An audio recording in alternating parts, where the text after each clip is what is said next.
Hey, what's up, guys? Sean Kane with 100 Guys Who Care, and I am with one of our finalists for fourth quarter meeting. This is Katie Gruno. Yes, did I get it right? You got it. That's the first time I got it right the entire time. It's been a venture, right? They're with Evansville Christian Life Center. Yes.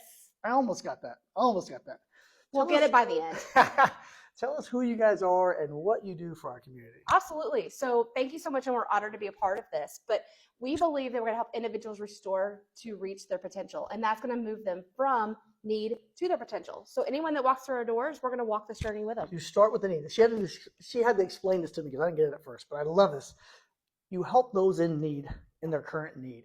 And once you build that relationship and help them with that need, it could be healthcare, it could be a coat, it could be a dental, it could be all sorts of things. Yes.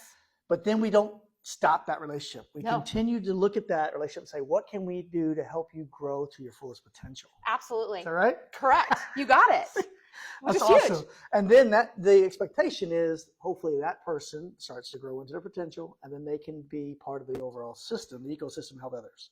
Correct. Can we So get they'll that? come back and they help the next generation, right? They keep moving that needle forward and moving. And our biggest thing is we want to help individuals get out of poverty, right? Yes. And our neighbors are fighting these battles that we don't even know anymore because look at what's happening in our community.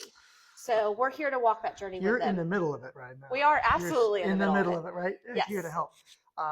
How long have you guys been around? Yeah. So the Evansville Christian Life Center originally was established in 1986. So we have been around a significant amount of time. A local church created us originally. Is that where we're in now? We are in a old monastery is what Okay. we are in. So it's an 86,000 square foot monastery. It's huge. The Sisters of the Poor were here to pray and make communion bread. Okay. And so once they were praying for those that were poor, we moved in a couple years after they moved out.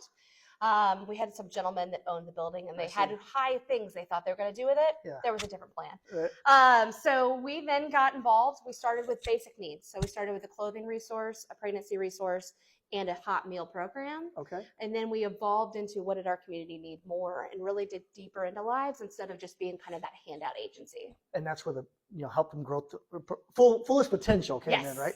So you have the clothing program. Yes. Tell me more about that. So upstairs, we have 12,000 square feet of clothing on racks. I call it TJ Maxx on steroids. That's pretty big, 12,000 square feet on the rack. It's huge. Yeah. And so we do men's, women's, and children's. They're gently used items that are donated to us. And then we move through, and basically we're open 2 days a week for the Okay. individuals to come and purchase clothing items for 25 cents. So they can continue Wow. to say, I purchased and keep that pride of I that. bought it. I love that. I Yeah. love that. So the clothing, then we have sort of the pregnancy part of it. So pregnancy over at our medical clinic are completely free. So we're helping those moms have an ultrasound, do the pregnancy test, and then we help connect them over to our local OBs.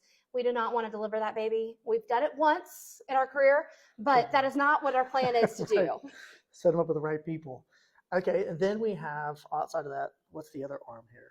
So another big arm that I think would be great for you guys to know about is our family care services. Okay. And it's there to support either a mom, a dad, somebody that has a child and just wasn't expecting to have a child and didn't have a strong support system. Now what's happened is over the last year and a half, we have gotten involved in significant amount of DCS cases. Okay. So they're being court ordered to come to us to take education. So their children have been taken away, and we're there to support mom and dad to become better parents. So you got both parents, hopefully. Hopefully, Yeah. but a lot of times it's normally one. Okay. And you're working with them on how to be better parents, better providers Absolutely. for their young ones, right? You're trying to help them understand from basic things of how do I diaper a baby to the extent of how do I just be a dad, right? If you didn't have a strong dad leadership in your life, Yeah. you don't know how to do that. So how do you facilitate gaining those resources? What do you get the people to facilitate that? Who's the instructors and the educators and the? I have client care coordinator that helps. Basically, she does the intake. Okay. So she meets the first time. And as you guys know, we have a lot of amazing organizations in our We community. have an amazing number of. And so we partner with 150 partners. of them. Oh, wow. So basically what we do is then if somebody walks in my door and says, I have food insecurity, I have homelessness, I have something of that nature going on, we're going to collaborate with those other entities. Okay. So then from You're there, gonna build those relationships and point them in the right direction. absolutely. Okay. And we're going to make sure and follow up. Now they're the leaders of their lives. So they Sure. have to make that meeting and they have to do it. Yep. But we're going to follow up and say, did you go meet Joe at, I love Aurora? the synergy between not duplicating a resource we No. already have, but just connecting the dots. There's no Yeah. need for us to have duplication, That's right? right. We can make the dollars go much further and help the That's families right. if we all work Get in together. the right spot. So absolutely. So when we work through family care, basically what we're doing is we're going to meet them on the front end, find out what's going on, what's happening in their cases. Mm-hmm. We have 47 of these right now that we're working. Okay. And so we'll go through, then a volunteer or advocate comes along and meets with them twice a month. And then we use an online education called Bright Course. It's over 400 classes that are pre-test, post-test. It gets accountability. So if they are driving here and they watch the video, I know that. So sorry, you're going to have to do it again because you were not focusing on that the first time around. I'll be darned. So accountability. It does. And then we then collaborate with CASA. We collaborate with their DCS worker. We sit down and then we're at those meetings. So if you think about somebody, a lot of times everyone's advocating for the child, right? That's right. The child Which needs that. We need that. Absolutely. Yeah. But at the same time, no one's there to hear the voice of the parent. And that's what we're doing. Now, we are not afraid to say, you're not fit to be a parent. And we have walked and sat at court and signed the rights away of that child. So we're going to do both ways. If it's reunification that needs to happen or the child needs to be given away, right? And that's a better opportunity. Home. Better somebody's going to take care of them. Until they can grow. Correct. As parents. They need to grow and get to where their potential is. But if they're not going to be there and show up, we're gonna do that. We can't just string the kids along. No. I love that. What is a big need that you guys have right now?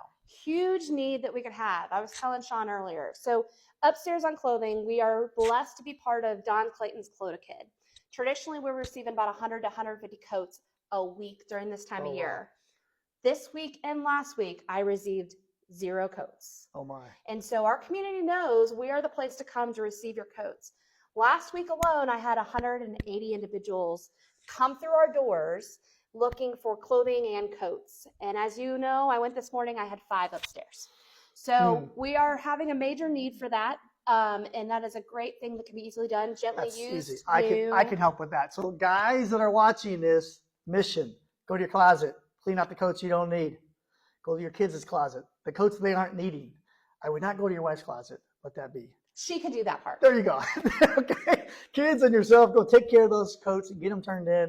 That's the very least we can do right now. It's beautiful outside right now, but it's going to get cold. It was freezing the beginning of this week. So it's just that changing confused. Times, right? Our weather's confused. That's what's happening. Absolutely. So we have Get those 2 goals. boxes in our front entrance that you can drop those off to. We're open Tuesday through Friday, so you can drop them off that way. You can also take them to Don's. They'll clean them, and then they'll deliver them to us. So whatever's the most convenient for you. That's even better. That way you don't have to worry doing the laundry yourself. All right, listen, guys. The meeting is next Tuesday. That's the 18th of November. That's at venue 812. Did I get that right? You did get it right. Oh my gosh. Venue 812 at 5:30 p.m. That is in Evansville. You guys know this already.